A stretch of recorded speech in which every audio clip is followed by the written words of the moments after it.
This is actually lolcow content. Kind of. I guess some people would disagree with us.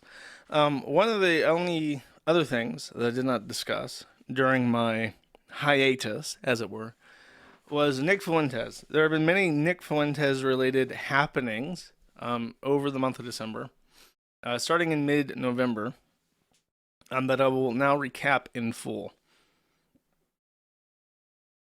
Okay. So it started off with this. I think I did talk about this during a stream. Nick Fuentes pepper sprayed a middle-aged Jewish woman who knocked on his door for the crime of knocking on his door. This was the video from her perspective. I say as I click a video and hope it will load. Is it really not going to load?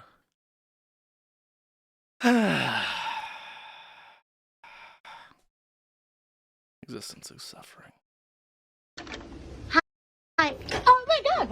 What are you doing? This must be like 100 megabytes or something. This is one of those videos that's just like needlessly too fucking big. Hi. 4 megabytes downloading at less than 100 kilobytes per second.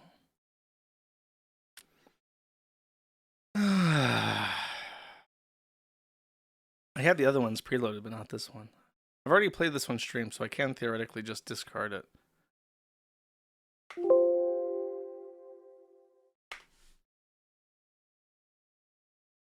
Bro.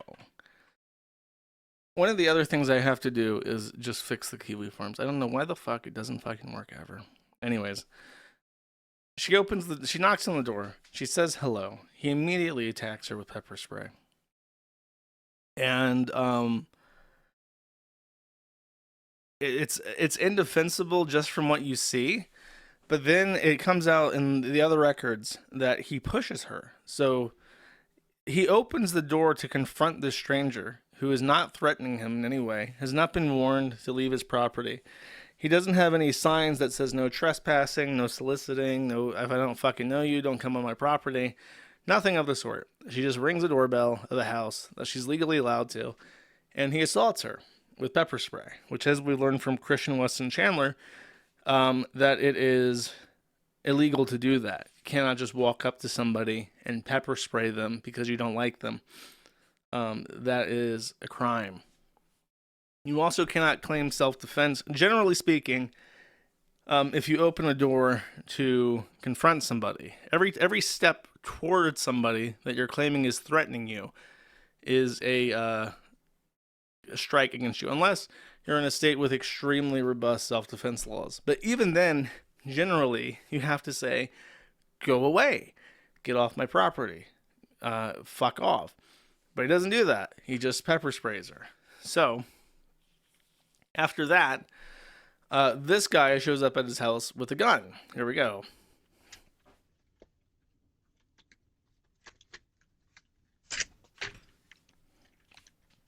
Multiple guns, by the way.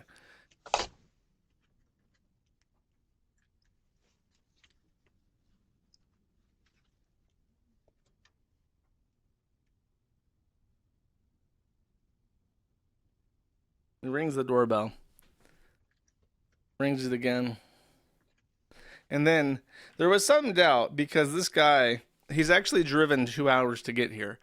He just murdered his entire family. I want to say he killed 3 people in his immediate family and then drove 2 hours in Illinois to get to Chicago, in the suburbs of Berwyn, outside of Chicago technically, to ring his doorbell. There is a thought that, because I didn't believe that this was actually targeted when I first saw it. I thought he was just full of shit because he usually lies about shit. So the guy rolls up and rings the doorbell, and it's just kind of like, well, is he just looking for like a empty home to like hide in because he just murdered his entire family? But in this video, it kind of dispels that.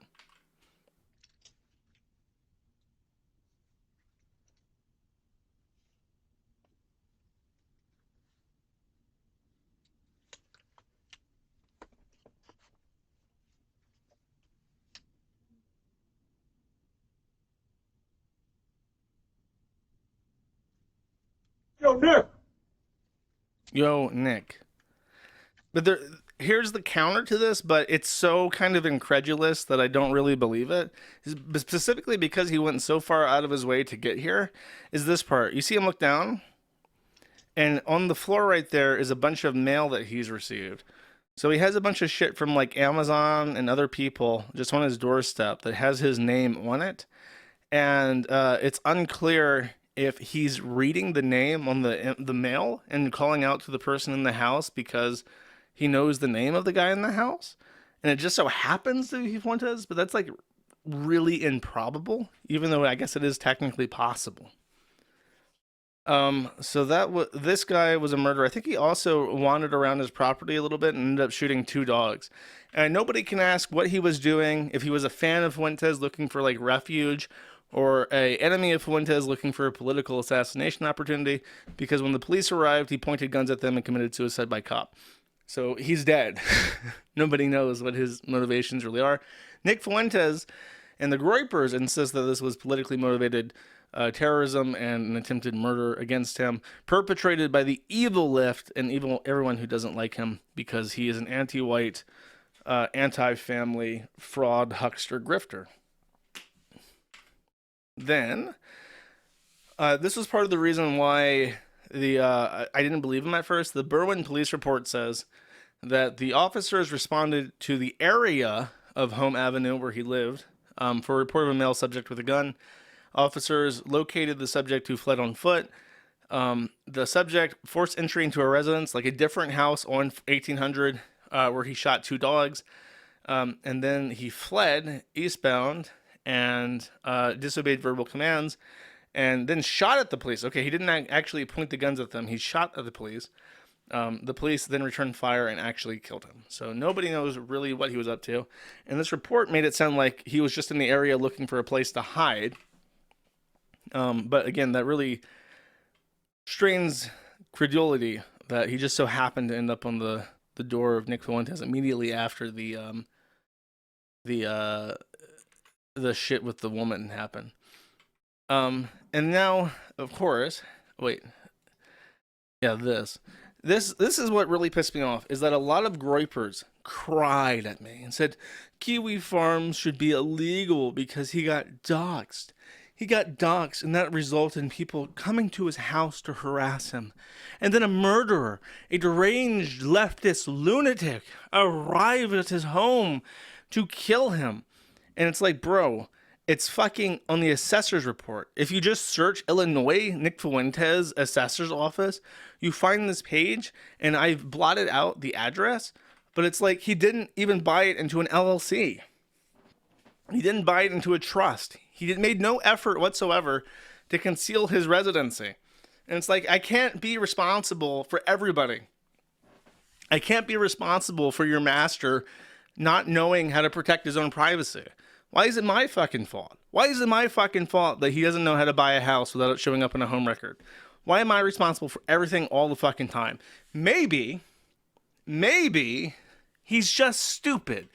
Maybe he makes bad decisions and gets arrested for assaulting somebody with pepper spray because he couldn't just lock his fucking door and go back inside. Maybe he's an idiot. But no, it's an 87D chess. He's a real victim. He just so happens to live in Illinois, in Chicago, in an hour by public transit to the Department of Justice's office in downtown Chicago because, well, he loves his state. He loves Chicago so much. And all the black people who come from Chicago that sing music that he likes to dance to. He loves his mom. This is the thing that gets me. It's like you have 3 options with this. Why does Nick Fuentes, why did he buy a house? He bought a $360,000, $380,000, and this was in 2020. So this was like before the housing prices even fully, completely exploded. He spent almost $400,000 fucking dollars on a house in Chicago. Why? He is a conservative living in one of the worst cities of the country, in one of the worst states of the entire country. And there are really only 3 possible explanations. If you're a fucking Groyper and you think this guy is Jesus 2.0, Jesus Hitler, Mecha Hitler 2.0, you got to tell me which one it is. Is he a federal informant by part of his agreement with the Department of Justice for his activities on January 6, 2020, after the election of Joe Biden, did he either enter into an agreement with the Department of Justice that he would not move from the area where he was living at the time in Chicago? That's option A.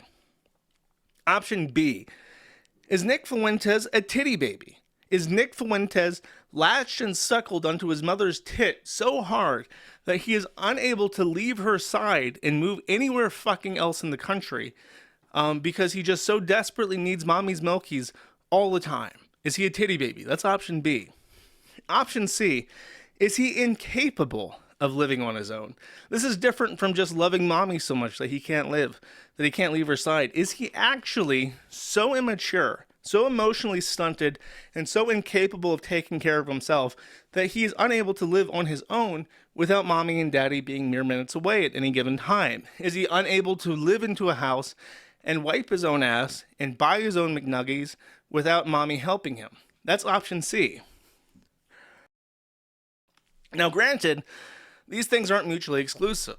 So if you're a groiper and you think this guy is Jesus Hitler 2.0, you got to tell me, which combination of A, federal employment, can't leave the area, B, suckled to mommy's titty, loves her too much to leave, and C, unable to take care of himself without mommy and daddy's help, is it? Because it could be all three, could be one, could be two, a couple of different options here, chat. I don't know what it is. All of the above. Because nothing else makes sense. Like, you literally, if you offered me, you know how, like, those houses in DC, South DC, in the riverfront area around Capitol Hill is beautiful. And the little townhomes that are all throughout DC are really, really beautiful. And those are $1 million townhomes because they're in, like, you can look out your window and see the Capitol building. You could not pay me $1 million a year. You could not give me a free fucking $1 million home to live in the District of Columbia. You could not fucking do it. You could not compel me to live in that city because it does not align with me. It doesn't have the people I want around me, and it doesn't afford me the rights that I want to have. So, Chicago has some lovely spots. Who gives a fuck, retard? You don't think that the area around the Capitol building in DC is lovely? You don't think the Library of Congress is beautiful? You don't think that Capitol Hill is a nice area? You don't think that riverfront is really lovely? Or that the Potomac River is nice to visit? What the fuck are you talking about? He just loves Chicago so much, chat. He just loves it. He can't imagine living anywhere else except Berwyn, Illinois. It's just so awesome.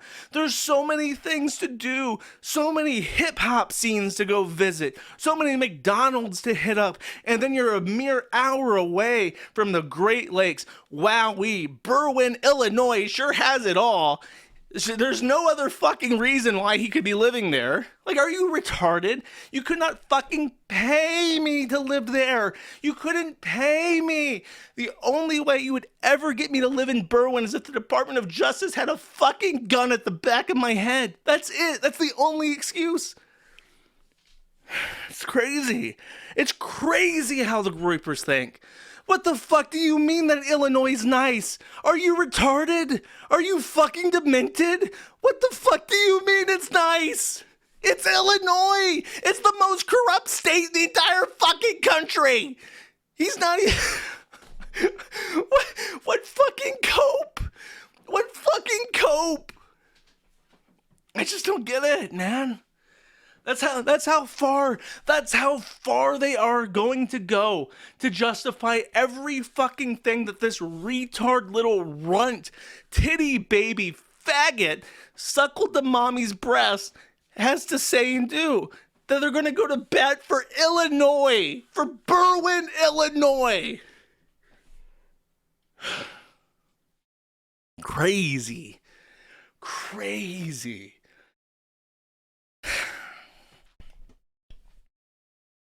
Okay. Is there anything else? No. Not my fucking fault. next time, Nick, he says he's moving, look up what a trust is. Hire a fucking attorney and say, hey, Mr. Attorney, I know you got several because you mediated through the FBI with an attorney. Ask him, hey, Mr. FBI, Mr. Attorney that I hired with all my fucking Groiper money because they just can't stop giving me fucking money because they're so fucking dumb. What's a trust? Can I buy a house in a trust? Can I name that trust anything I want? I can? Cool. Try that, Nick. Maybe it'll work.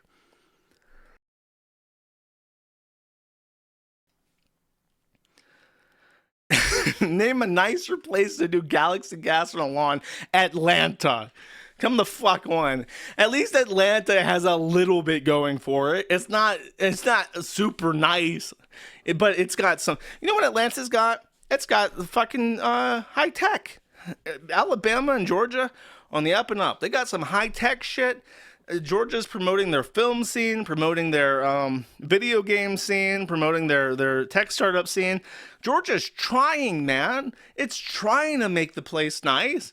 You know, you got lots of black people, you got lots of unsavory shit in Georgia, but they're trying still. Illinois is not even fucking trying. Illinois and Detroit, Chicago and Detroit, these are like two cities that have just given the fuck up. They don't even pretend that they're nice places to live anymore. Georgia's trying to pretend, but you know what Georgia doesn't have? Doesn't got mommy. How am I going to live without my mommy? I can't go away from my mommy. My mommy grew me in a little IVF tube. My mommy grew me with love in a test tube and put me in her coochie. I can't move away from mommy. I need mommy. I'm a big boy, but I need mommy. Sickening. It sickens me. It literally sickens me. And people look up to him. Titty baby can't leave mommy, but they still are like, oh, he's got so much to say. He's a light. His light shine. Your light shines the way, Aiden Paladin. Thank you for watching this clip by Colonel J. This is the King of Bold here. Remember to like and subscribe. Juice!